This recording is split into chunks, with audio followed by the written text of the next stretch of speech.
সময়ের সাথে সাথে নিজেকে বদলে ফেলা কোনো অপরাধ নয়, বরং এটি আপনার মানসিক ম্যাচুরিটির প্রমাণ। মানুষ যখন বলে আপনি বদলে গেছেন, তারা আসলে আপনার সেই পুরনো রূপটাকেই মিস করে, যাকে তারা সহজেই নিয়ন্ত্রণ করতে পারত, কিংবা যার সহজলভ্যতা তাদের অভ্যাস হয়ে গিয়েছিল। জীবন যখন আপনাকে কঠিন পরিস্থিতির মুখোমুখি দাঁড় করায়, তখন টিকে থাকার তাগিদেই আপনাকে বদলাতে হয়। নিজের শান্তি আর আত্মসম্মান বজায় রাখতে গিয়ে যদি কিছুটা কঠোর হতে হয়, তবে সেই বদলে যাওয়াটা অত্যন্ত জরুরি।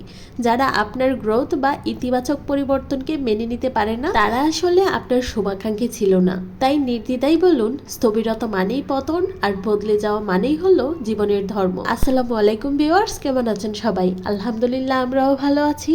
অনেকদিন পর আবারও একটা লং ভিডিও শেয়ার করছি। আশা করছি পুরো ভিডিওটির সাথেই থাকবেন। আমার একটা বদভ্যাস আছে, সেটা হলো কোথাও বেড়াতে গেলে বা বাসায় কোনো কাজ থাকলে আমি ফেসবুকে তেমন কোনো ভিডিও আপলোড করি না, ছোট ছোট রিলসগুলোও না। ইচ্ছে যদি করে তারপর এক দুইটা, তার মধ্যেও এই 5-6 দিনে আমি 2-3 দিন ভিডিও আপলোড করিনি। এই 2-3 দিনে আমার ফেসবুকের ড্যাশবোর্ডের অবস্থা খুবই খারাপ। রেড ফলোয়ার থেকে শুরু করে প্রায় সব কিছু লাল হয়ে আছে, একেবারে ডাউন। কি যে করব আর কখন সব কিছু ঠিক হবে সেগুলো জানি না। এমনিতেই একদিন ভিডিও যদি আপলোড না করা হয়, তার মাসুল কিন্তু 1 সপ্তাহ 15 দিনেও শেষ হয় না। আর আমার তো অবস্থা খুবই খারাপ। দেখা যাক কতদিনে ঠিক করতে পারি। এখন আবার ফেসবুকে কন্টিনিউ কাজ করা শুরু করব। আর এই রান্নাবান্নার ভিডিওগুলো আরো 1 সপ্তাহ আগের, যেদিন বোনের বাসায় বেড়াতে যাব। আর কোথাও বেড়াতে গেলে তো তাড়াহুড়ো থাকে, ঠিকভাবে খেতেও পারি না। একদিন হলো আসলাম শ্বশুর বাড়ি থেকে, তবে বাবার বাড়ি যাওয়া হয়নি। তার ভিতরে বোনের বাসায় যাব। ঈদের ছুটি শেষ হয়ে যাওয়ায় সবাই সবার গন্তব্যস্থলে চলে গেছে, কিন্তু বোনের সাথে বোনের দেখা এখনো হলো না।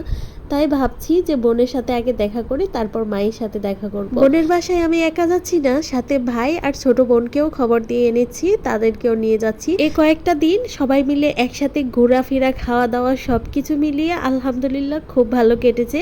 তবে যেদিন যাব সেদিন দুপুরবেলা রান্না করেছিলাম করলা ভাজি, রুই মাছ ভুনা, পুঁইশাক রান্না করেছি, সাথে সবার পছন্দের চিংড়ি শুটকির বালাচাও করেছি।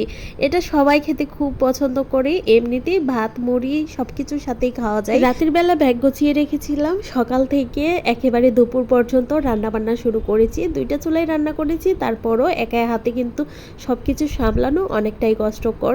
তারপর এই যে 3টার দিকে আমাদের বাস ছিল, টিকিট আগেই কাটা ছিল যেহেতু, তাই আর কি সময় মতো বাস চলে এসেছে। আমরাও রওনা দিয়ে দিলাম। ঢাকা থেকে চট্টগ্রাম জার্নিটা এই স্লিপার কোচে গেলে আমার কাছে খুব ভালো লাগে। একেবারে শুয়ে বসে আরামসে যাওয়া যায়, আর বাচ্চারা খুব খুশি হয় বাইরে থেকে আর কি বাস দেখতে পারে। কোথাও গেলে তো আমরা মা ছেলে সবসময় খুশি থাকি, তবে ওয়াসি আরো বেশি খুশি ছিল।